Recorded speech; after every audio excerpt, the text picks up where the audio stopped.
Cyril Malka, Sans divan.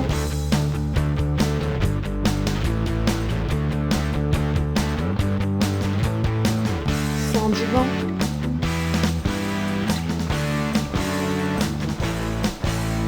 Cyril Malka, Sans divan. Bonjour ou bonsoir, ça dépend. Au Canada, ça doit être le matin maintenant, non? Alors, bonjour. On m'a plusieurs fois posé des questions par rapport au profilage, parce que comme je travaille beaucoup avec, bon, déjà j'ai travaillé pas mal avec les problèmes de sociopathes, manipulateurs, etc., etc. Et donc, comme j'ai aussi beaucoup travaillé avec les comportements des êtres humains, et que, bien entendu, je prédis aussi certaines fois les comportements de certaines personnes, et on en est aussi régulièrement venu à parler de profilage et est-ce que ça marche et comment ils font. Et ça va sûrement vous intéresser parce que c'est quelque chose d'intéressant. Et c'est vrai que quand on regarde ces séries américaines, c'est extrêmement intéressant de voir comment les profileurs peuvent donner les portraits des différents criminels, etc. Et puis on sait que ça existe en plus, donc c'est pas de la science-fiction. Ou bien est-ce que c'est de la science-fiction? Je crois que l'une des séries qui a vraiment mis l'accent sur le profilage, ça a été Mindhunter, qui est sorti sur Netflix, et qui est basé sur les expériences réelles de différents agents du FBI qui ont en fin de compte démarré ce service, qui ont démarré le système du profilage. Et puis ils ont interviewé eux-mêmes des tueurs en série. Et puisque j'ai quand même étudié la question des tueurs en série, j'ai pu, quand j'ai vu la série Mindhunter, j'ai été impressionné par la justesse des interviews, parce que certaines des interviews, je les avais vues moi pour de vrai, à l'époque où j'étudiais ça, et c'était super bien joué des acteurs. Ils avaient vraiment replacé les questions, ils avaient placé les personnalités, c'était vraiment époustouflant. Donc sur ce côté-là, vraiment, il y a eu un très gros travail de fait par rapport à la façon dont ce service a été monté au FBI, ce service de profilage. Et puis, après ça, à part Mindhunter, vous avez Le Silence des agneaux, il y a des émissions de télévision genre Esprit criminel, etc. Donc, il y a plein de... The Mentalist, bon, c'est pas du profilage, c'est du mentalisme, c'est un peu différent. Mais il y a pas mal de séries où on a tous ces éléments.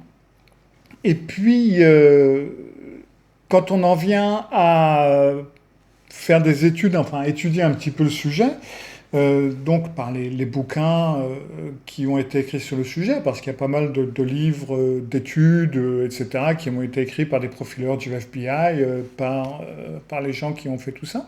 D'ailleurs, on va en parler aussi un petit peu.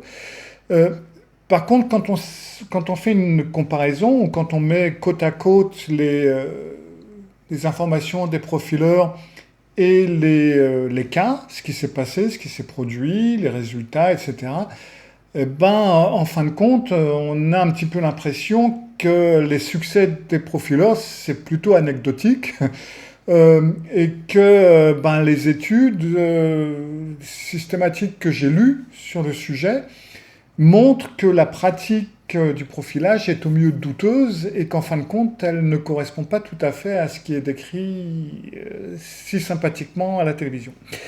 Alors, je vais peut-être donner un petit coup de pied dans la fourmilière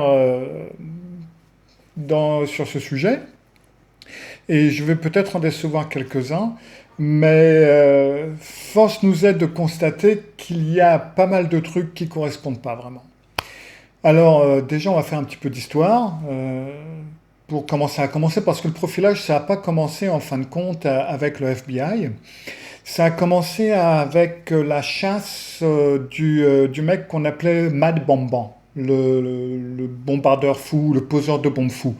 Il a posé des dizaines de bombes, maintenant je ne sais plus combien, à divers endroits de New York. C'était fin des années 40 et jusqu'aux environs de la mi des années 50. Et pendant 16 ans, en fin de compte, il a échappé à la capture, quoi. Vraiment, ça a été des années et des années où il a posé des dizaines de bombes et personne ne réussissait à le coincer. Et donc, à bout de souffle, la police elle a consulté un psychiatre qui s'appelait James Brussel, et donc qui a fait une description de la personne qui possiblement aurait été le poseur de bombes. Et l'image qu'il a dépeinte de ce personnage était extrêmement détaillée. Il leur a fourni vraiment des détails comme c'est quelqu'un qui est célibataire et il porte un costume à double boutonnage et le costume est boutonné.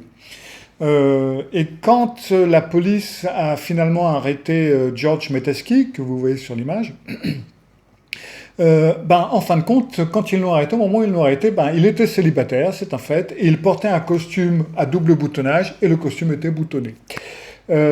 Alors, bon, on peut dire, c'est vrai, c'est époustouflant, c'est impressionnant, mais c'était la haute mode des costumes à double boutonnage, et à cette époque-là, les gens ne se baladaient pas avec les vestes débraillées ouvertes à tout vent.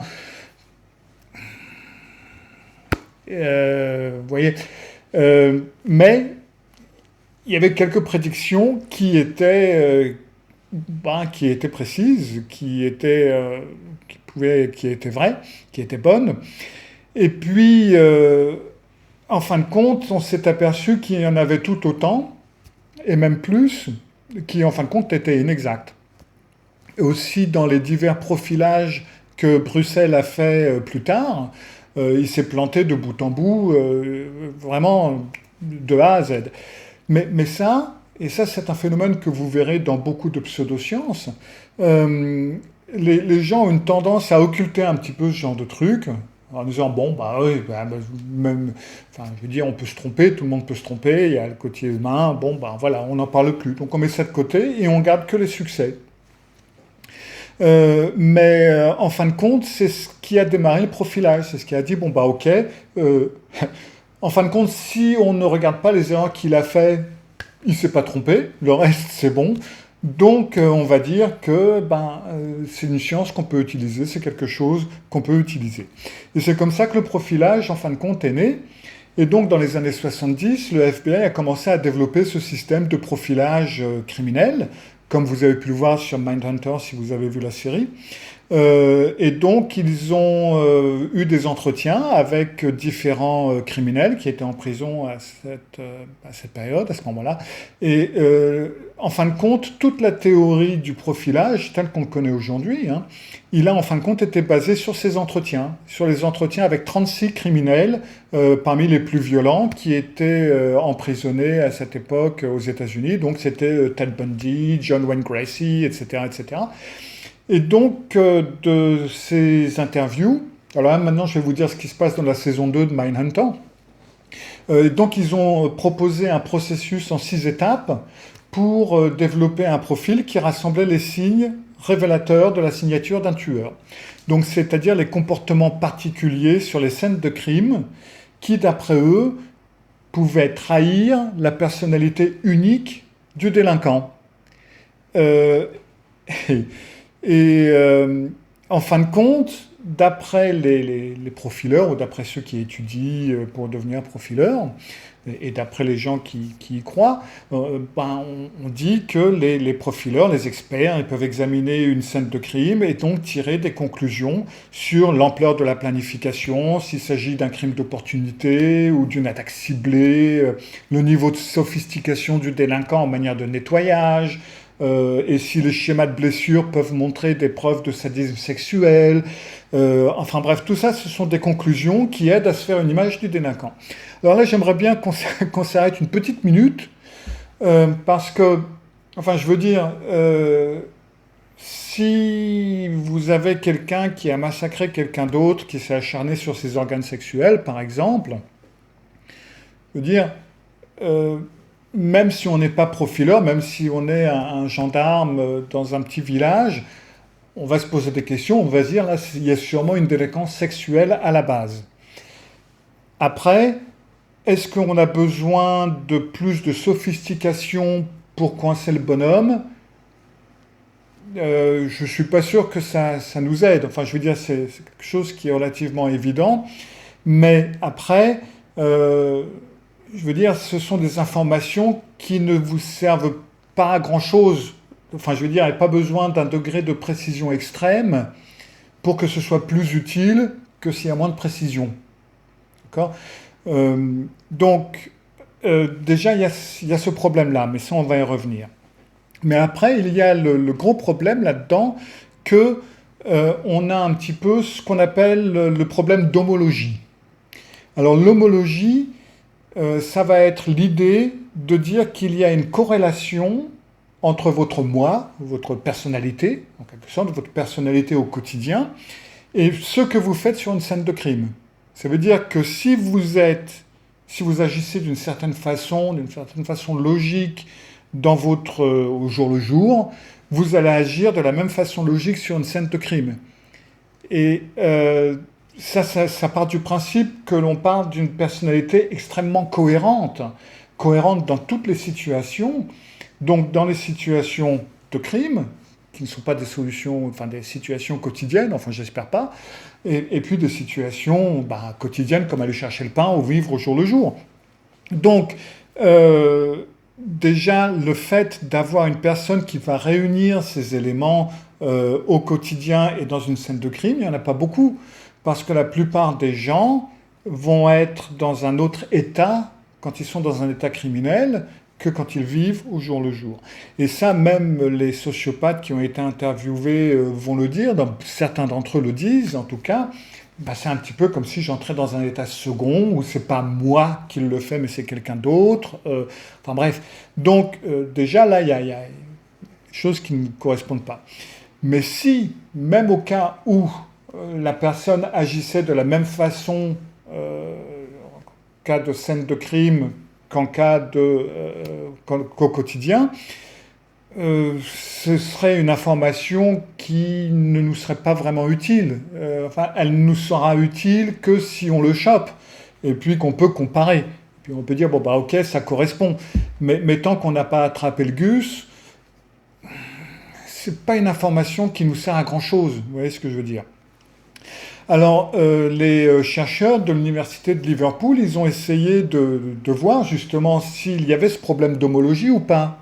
C'est-à-dire, ils ont dit, on va voir si les scènes de crime peuvent correspondre à la personnalité de la personne en dehors de la scène de crime. Alors, comme ils voulaient quand même avoir un certain nombre de données, parce que là, je vous ai dit, sur les études du FBI ont été basées sur 36 personnes, donc eux, ils voulaient quand même un matériel un petit peu plus consistant. Donc, ils se sont basés sur les cas de viol. Comme il y a beaucoup plus de viols que de meurtres, ils avaient pu attraper pas mal de personnes, et donc ils avaient eu beaucoup plus de résultats. Donc, ils ont examiné 100 cas de viol qui impliquaient des violeurs, et cette étude a montré que les similitudes entre les scènes de crime n'avaient aucune similitude entre les criminels. C'est-à-dire que les scènes de crime qui avaient des similitudes n'indiquaient pas des criminels qui avaient ces mêmes similitudes ou qui avaient des similitudes entre eux. Donc on ne pouvait pas relier un criminel à un modus operandi en quelque sorte.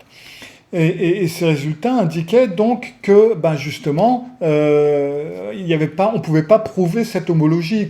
On avait ce problème justement d'homologie, que ça ne correspondait pas. Donc, les études, pour l'instant il y en a d'autres que je vais nommer, indiquent que c'est pas un fait, en fin de compte, c'est pas un fait.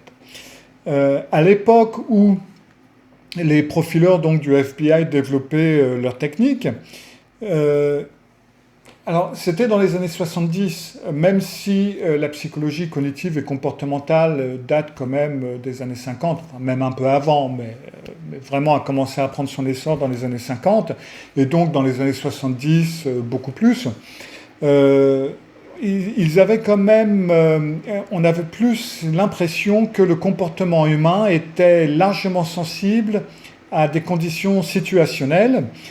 Et donc, on disait qu'effectuer une tâche de la même manière à plusieurs reprises, c'était donc une indication de comportement prévisible dans d'autres domaines de la vie. Or, aujourd'hui, on sait parfaitement que ce n'est pas exact. Que ce n'est pas parce que vous agissez d'une façon prévisible que vous agissez toujours de la même façon sous certaines conditions, dans certaines situations. C'est pas parce que vous faites certaines actions dans un ordre bien déterminé au jour le jour que vous allez le faire, que vous allez avoir cette tendance dans d'autres cas, dans d'autres situations, dans d'autres positions.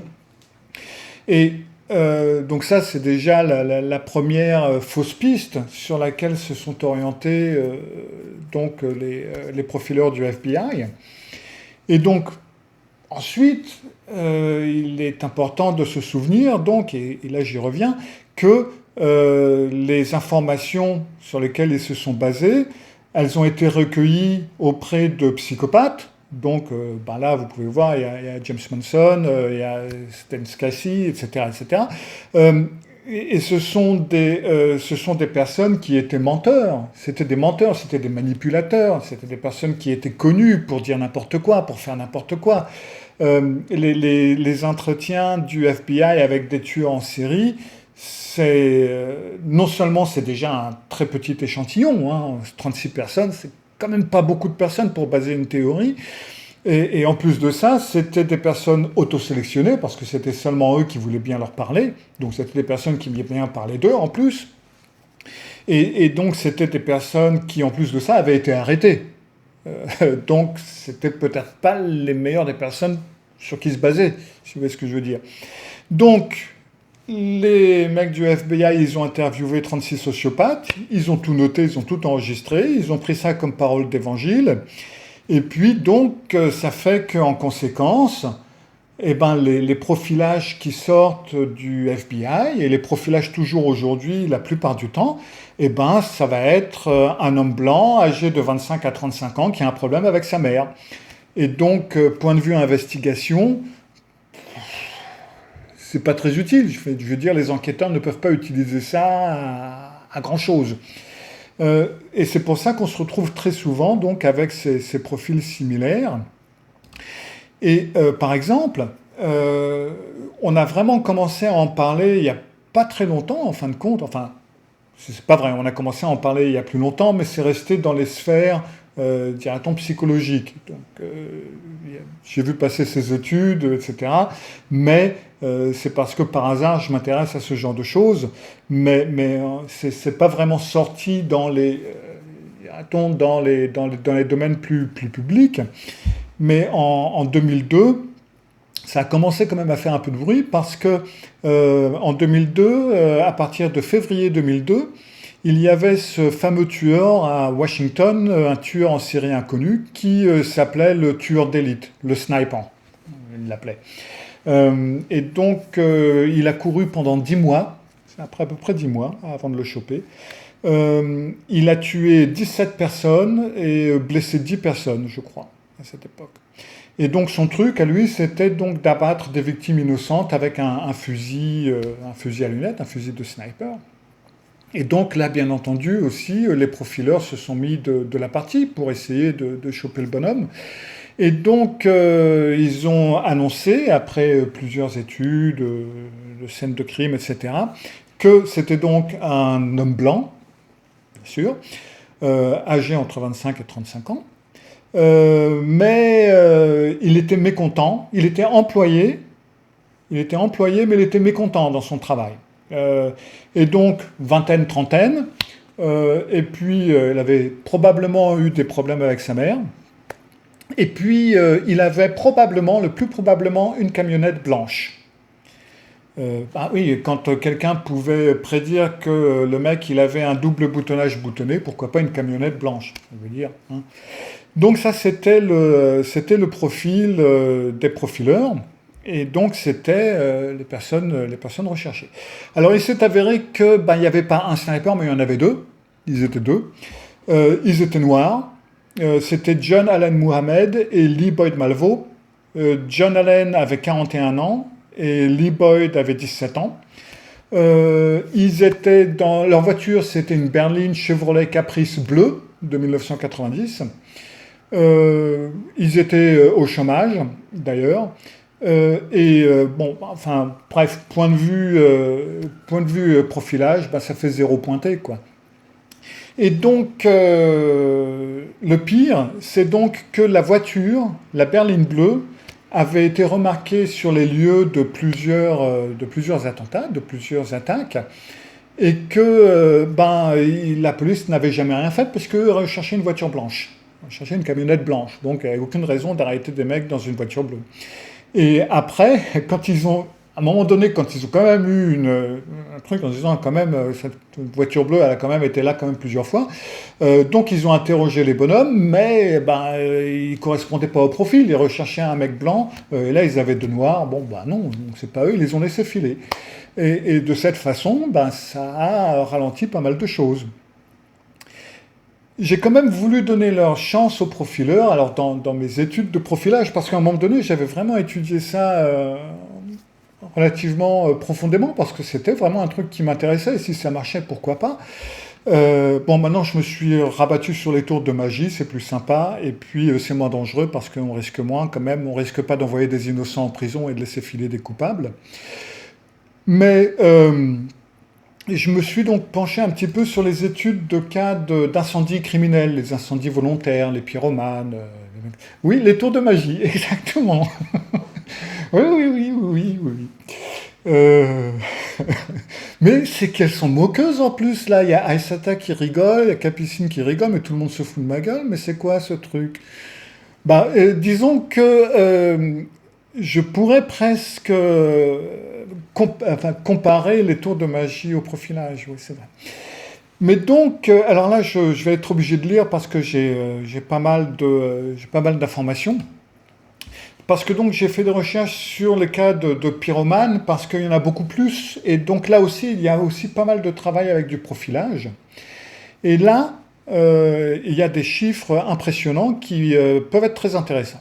Alors voilà, nous avons donc plus de 90% des incendies criminels sont commis par des hommes, dont la majorité ont au moins de 18 ans, dont la majorité ont moins de 18 ans, pardon. Et habituellement, les incendiaires de moins de 18 ans ont également été accusés d'infractions contre les biens dans le passé. Les quelques femmes qui ont commis un incendie criminel sont le plus souvent motivées par la vengeance. Les incendiaires masculins adultes ont également généralement moins de 35 ans et leur motif d'incendie criminel est souvent la vengeance ou le profit. Un grand nombre d'incendiaires masculins ont tendance à avoir des problèmes interpersonnels avec les femmes. Putain, ça on se le prend à chaque fois, messieurs. Ils ont tendance à manifester un manque de remords, surtout lorsqu'ils mettent le feu, souvent à cause de leurs états de transe dissociative. Je me souviens qu'à l'époque, quand j'avais étudié le cas des pyromanes, à l'époque je devais avoir aux environs de 14 ou 15 ans, j'avais lu un livre je crois qu'il s'appelait Simon Bachelard, qui était la psychanalyse du feu, si je me souviens bien. Et lui, justement, il avait fait des corrélations justement avec les problèmes avec les femmes et les pyromanes, et parce que d'après lui, il y avait dans la flamme un côté masculin et féminin, du côté rouge. Le côté rouge était féminin, je crois, et bleu masculin. Je crois que c'était comme ça. Et donc que certains pyromanes pouvaient arriver à la jouissance et donc à l'éjaculation rien qu'en regardant une flamme. Donc il y avait plein d'explications psychanalytiques là-dessus, et c'était un problème avec la mère. Je sais que là je peux peut-être vous casser la surprise, mais très souvent c'est un problème avec la mère et avec les femmes. Ils ont tendance à manifester un manque de remords, surtout lorsqu'ils mettent le feu, souvent à cause de leur état de transe dissociative. La plupart des incendiaires sont issus de familles de la classe ouvrière. Les incendiaires issus de la classe moyenne ont tendance à commettre des incendies criminels pour vandalisme ou excitation. Souvent, les incendiaires ont des pères absents ou violents et des antécédents de difficultés émotionnelles avec leur famille. Alors là, j'aimerais bien qu'on s'arrête un instant et que vous vous posiez la question, combien de personnes connaissez-vous qui peuvent remplir ces conditions, qui ont des problèmes interpersonnels avec leur famille, qui ont des pères absents, qui ont des mères chiantes, ou qui ont des problèmes avec leur mère, qui ont des difficultés émotionnelles avec leur famille ou avec d'autres. Personnellement, je dirais que ça correspond déjà... oui, presque tout le monde, je dirais, me dit Linda. Disons que là, ça laisse quand même pas mal une bonne tranche. Une bonne tranche. Alors, on continue. Environ 90% des incendiaires n'ont qu'un diplôme d'études secondaires ou moins. Okay, donc, c'est des ouvriers et ils sont cons, quoi, en gros. La majorité des pyromanes ont un QI légèrement inférieur à la moyenne. Voilà. 22% sont considérés comme ayant un retard de développement. À l'école, les incendiaires ont généralement eu des problèmes d'apprentissage. Oui. Et ont souvent été retenus d'une année, enfin ils ont redoublé d'une année, excusez-moi, parce que je le lis en anglais, généralement 6e, 5e, 4e ou 3e. Comme ça, on tape large. Bref, c'est des gens qui ont eu des problèmes à l'école parce qu'ils ont un QI inférieur à la moyenne pour la plupart. Ils mettent donc le feu, les incendiaires qui mettent le feu à des fins d'excitation, de vandalisme ou de profit ont tendance à être au chômage. Ceux qui sont employés ont tendance à occuper des postes subalternes qu'ils détestent. Plus de la moitié des incendiaires observent l'incendie qu'ils ont allumé, soit sur place, soit à proximité. Donc en fin de compte, on pourrait en coffrer une quinzaine, enfin une 15%, rien qu'en étant aux environs, en prenant des photos des gens qui sont là. Environ 15% des incendiaires se rendent à la police. Bon, alors, non seulement là on frappe large, comme vous pouvez le voir, comme vous l'avez remarqué vous-même, mais bon, ça représente quand même 90% des incendies criminels. Certains n'ont pas une fascination de pompier, me demande Nathalie. Si, il y a plusieurs exemples de pompiers qui ont été incendiaires. Les pompiers qui mettent le feu, en fin de compte, il y en a régulièrement. C'est vrai, exact. C'est un fait. J'en en ai aussi eu quelques. Voilà. Vous allez faire profileuse, vous, Nathalie, dites donc. Je suis allé un petit peu plus loin dans les études parce que je me suis dit, ok, c'est bon. Là, je tiens quelque chose. Au moins, le profilage, ça peut servir peut-être à quelque chose. Mais comme vous vous en êtes rendu compte vous-même, ça donne quand même une certaine... Bon, il y a un sacré balayage quand même. Hein, là, ça correspond à pas mal de personnes. Donc, j'ai été rechercher le nombre d'incendies volontaires, donc de pyromanes, etc., qui ont été arrêtés. Et en fin de compte, aux États-Unis, puisque l'étude était, enfin cette étude aux États-Unis, 21% des pyromanes sont arrêtés. Voilà, ça veut dire que vous en avez 80% qui courent toujours.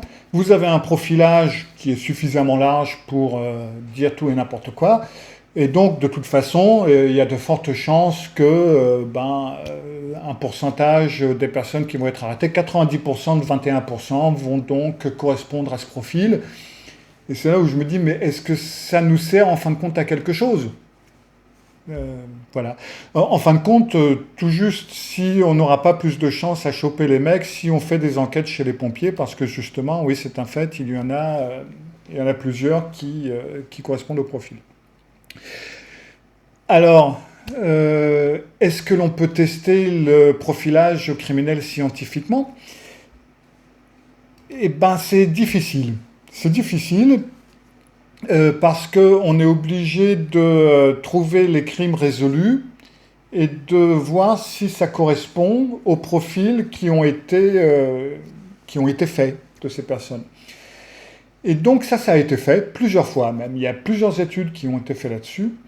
Et ce qui a été fait, c'est donc qu'on a pris les cas criminels qui ont été élucidés, on les a comparés, on a mis les cas devant des profileurs, et on a mis les cas devant des personnes plus ou moins lambda. Alors ça peut être des personnes comme vous et moi, ça peut être des psychologues, comme vous et moi, ça peut être des mentalistes, des médiums, etc. Ils avaient fait plein de catégories comme ça.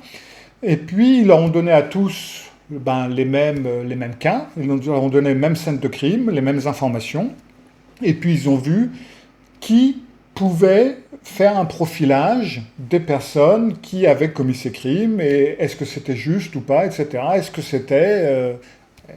qu'il y avait des résultats ? Et les résultats ont été plus que mitigés. Les profileurs, ils étaient un peu plus précis sur quelques dossiers de viol, mais pour ce qui est des dossiers de meurtre, ils ne faisaient pas mieux que la moyenne. Désolé, mais n'importe qui regarde Columbo ou qui regarde des films criminels ou qui a un papy gendarme est capable de faire à peu près le même travail qu'un profileur. Il suffit d'une certaine logique dans l'organisation des pensées, dans la façon de voir une scène de crime. Et en fin de compte, non. Il y a eu une autre étude qui avait montré un petit avantage aux profileurs par rapport aux personnes lambda, mais l'avantage n'était pas plus grand que n'importe quel psychologue, la plupart des psychologues, médiums et autres personnes qui ont l'habitude de ce genre de choses. Et donc une méta-analyse de 2007, qui a fait, donc c'est-à-dire une analyse de plusieurs de ces études, a prouvé, a révélé que les profileurs ne surpassent pas de manière décisive les autres groupes lorsqu'ils essayent de prédire les caractéristiques d'un criminel inconnu. Et en fin de compte, le résultat de cette étude, ça a été que le profilage pouvait être qualifié comme une technique pseudo-scientifique. Voilà. Dans cette technique pseudo-scientifique, il y a une personne qui est très connue, qui s'appelle Mark Safarik. C'est un ancien profileur du FBI et je crois qu'il a aussi été à la tête du département. Et donc lui, il explique, il dit ben oui, mais bon, ben, il ne faut pas mettre tout le monde dans un même panier parce que généralement, quand on commence à critiquer le profilage, on en arrive généralement à ça. Oui, mais on n'est pas tous nuls. Il est arrivé que on fasse de bonnes prédictions, etc. Et il y a des mauvais profileurs, bien entendu, mais pas moi, par exemple. Mark Safarik, ben oui, lui, il dit justement que le problème, c'est que beaucoup trop de profileurs, parce que ça, il y a beaucoup de gens qui ne le savent pas, mais en fin de compte, le profilage, c'est pas comme vous le voyez à la télévision. C'est-à-dire que vous n'avez pas un mec qui regarde la scène de crime et puis qui va vous dire ouais, le mec il était comme ci, comme ça, etc. Non, non, il va prendre des photos. Déjà ils sont pas toujours sur la scène de crime, mais bon, ils peuvent y être. Mais après ils vont travailler à partir de photos, de rapports, etc. Et donc ils ont un schéma à choix multiples, un machin où vous mettez des croix. Et donc ils mettent les croix par rapport aux informations qu'il y a sur les photos et aux informations qu'il y a par-ci par-là. Et puis donc, une fois qu'ils ont fait leur schéma, qu'il est fini, aujourd'hui c'est sûrement fait sur ordinateur, ils mettent donc les petites croix sur le truc en ordinateur, et puis ils cliquent sur calculer, et puis ils ont le profil en quelque sorte. Et le problème c'est que ça ne marche pas trop comme ça. Donc, ce que Mark Safarik dit, c'est qu'il y a beaucoup trop de profileurs qui travaillent justement comme ça, justement avec leur schéma, et ça, ce sont des mauvais profileurs, et donc c'est comme ça que ça nous met dedans. Et de plus, beaucoup trop de profileurs, nous dit-il, ils sont trop sûrs d'eux, quoi. Ils nous donnent des définitions qui correspondent pas toujours. Par exemple, toute la liste de description du mec qu'on appelait Lunabomber ou Unibomber, ça dépend un petit peu, c'était un mélange de précision. Oui, c'était un solitaire qui vivait dans une zone rurale, et puis d'une exactitude. Le mec, il avait quand même un doctorat en maths, alors qu'il pensait que c'était un chômeur qui connaissait rien du tout. Et puis, il était beaucoup plus âgé que ce qu'ils avaient prévu, parce qu'il était âgé entre 25 et 35 ans. Il avait eu des problèmes avec sa mère, mais ça, je crois que je vous l'ai déjà dit.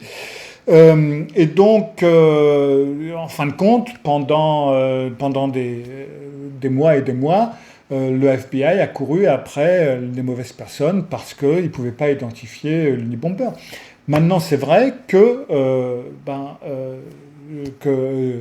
le gars a fini par se faire gauler par le FBI, c'est un fait. Theodore Kaczynski, comme il s'appelait, ou Ted Kaczynski, c'est le FBI qui l'a gaulé, c'est vrai. Mais ils l'ont chopé parce que sa belle-sœur, ils avaient mis en ligne, ils avaient envoyé à la radio ou à la télé, je ne me souviens plus, des lettres. Il avait écrit un manifeste, le mec, parce que lui, il était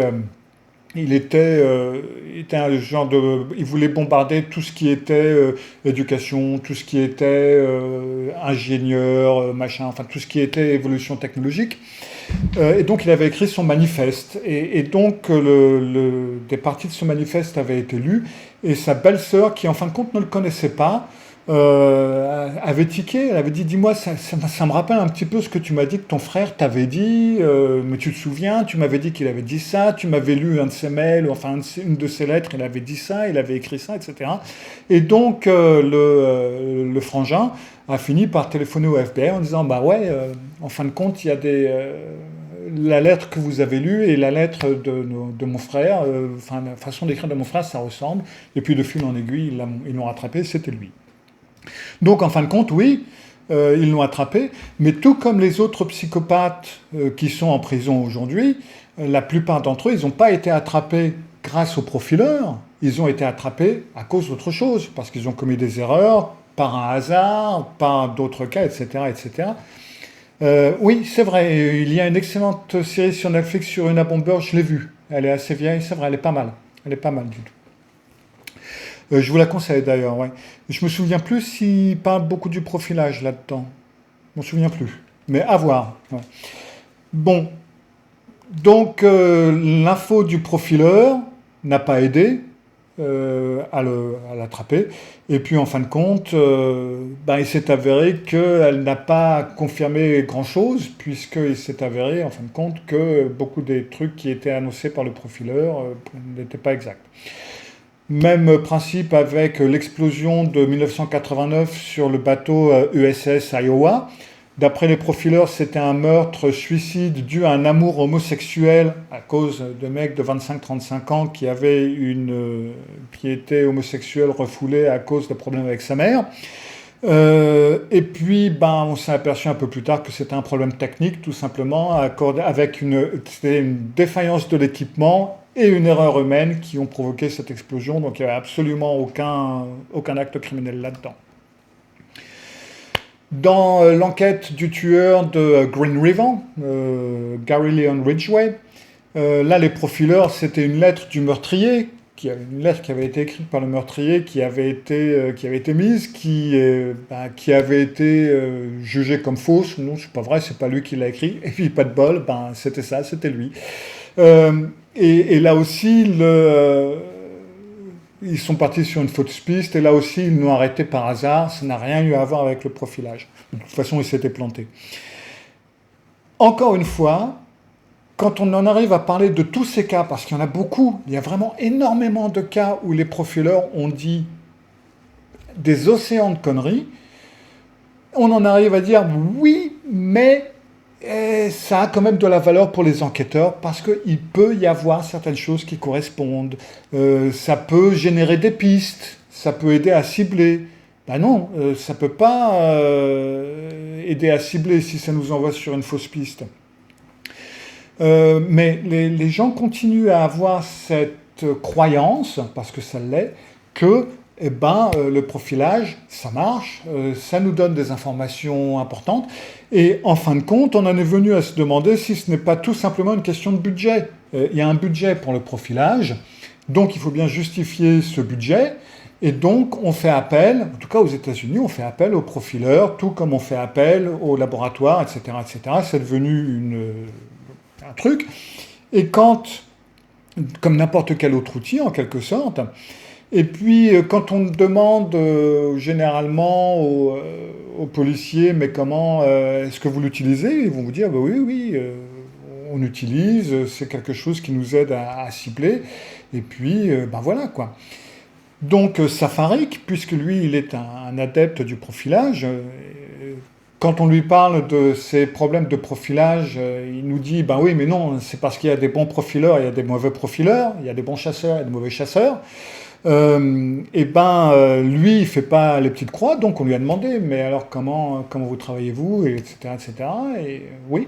Et donc il a par exemple pris l'exemple de... alors lui, il a une expertise. Hein, il dit que la plupart des profileurs, ils vont un petit peu trop...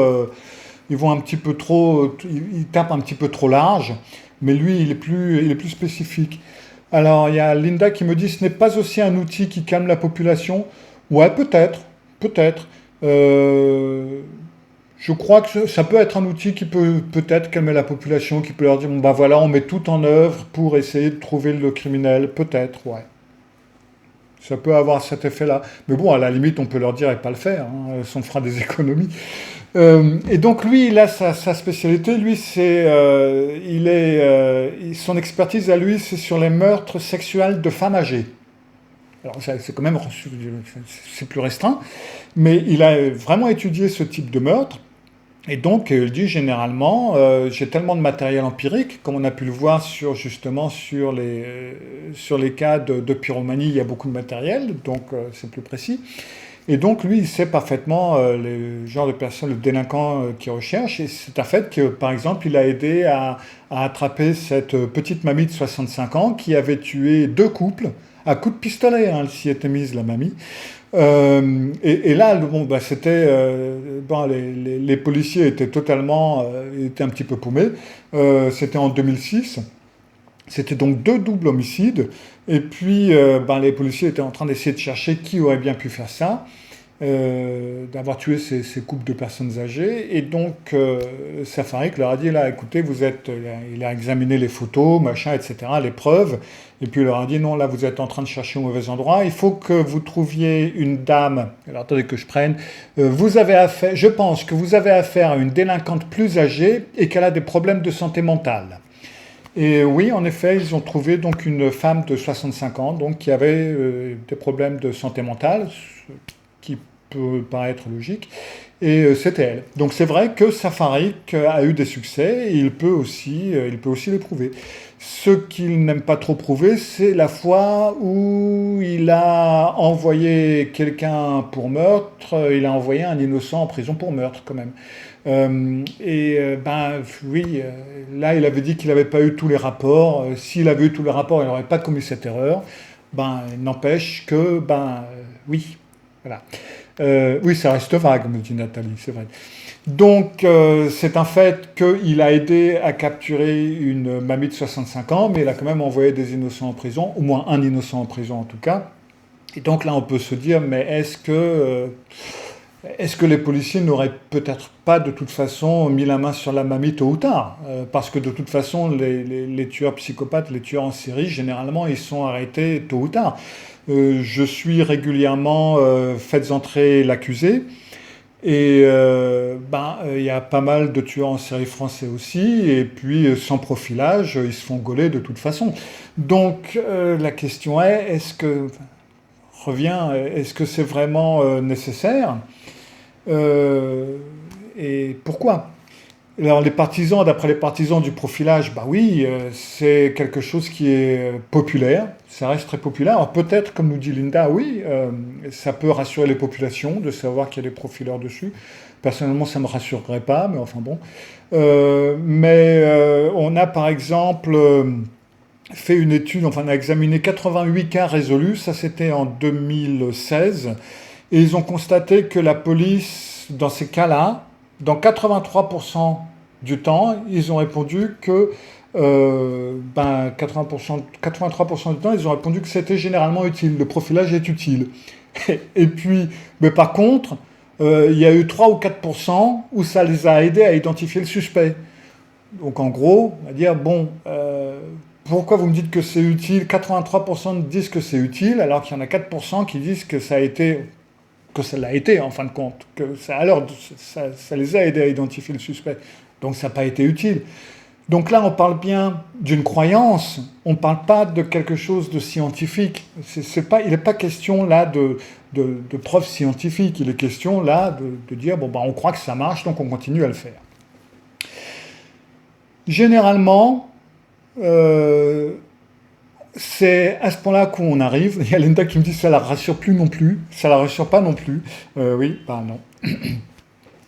Et donc une étude de 2014 ou 2014, je crois, indique que le problème, c'est qu'on ne peut pas faire d'études scientifiques sur le profilage. C'est parfaitement impossible parce que les profileurs sont réticents à coopérer avec une recherche et leur pratique. On en vient toujours au même truc. Ils ne peuvent pas nous communiquer ce dossier parce qu'il est classé. Il n'y a pas eu d'évaluation formelle là-dessus. On n'a pas le droit. On ne veut pas leur montrer ses résultats. On ne veut pas faire ceci, on ne veut pas faire cela. C'est une méthode toute nouvelle. On ne veut pas en parler. Enfin bref. Donc il y a une multitude de données qu'on ne peut pas avoir, qui nous sont cachées. Et on ne peut savoir que ce que le FBI veut bien nous dire, ce qui n'est pas grand-chose. Et en règle générale, quand on leur demande des commentaires, ils vont nous parler de certains de leurs succès. Ils vont pas trop parler ou avoir une bonne excuse pour la plupart de leurs fiascos, et il y en a beaucoup. Donc en gros, je dirais que ouais, le profilage c'est sympa au cinéma. J'aime bien voir, j'aime bien hein, voir des films qui parlent de ça et tout. Moi, ça me fait marrer, j'aime beaucoup.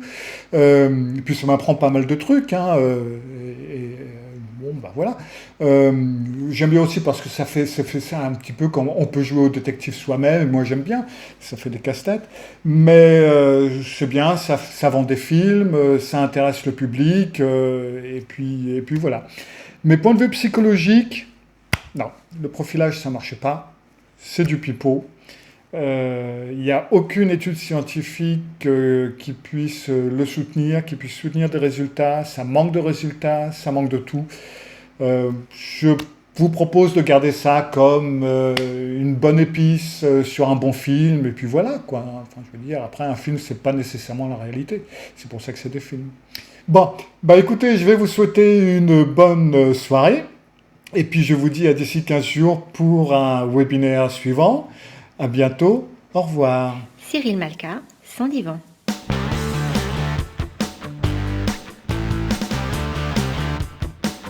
Sans Divan.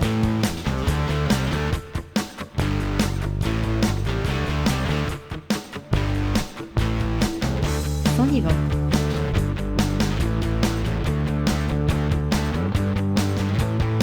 Cyril Malka.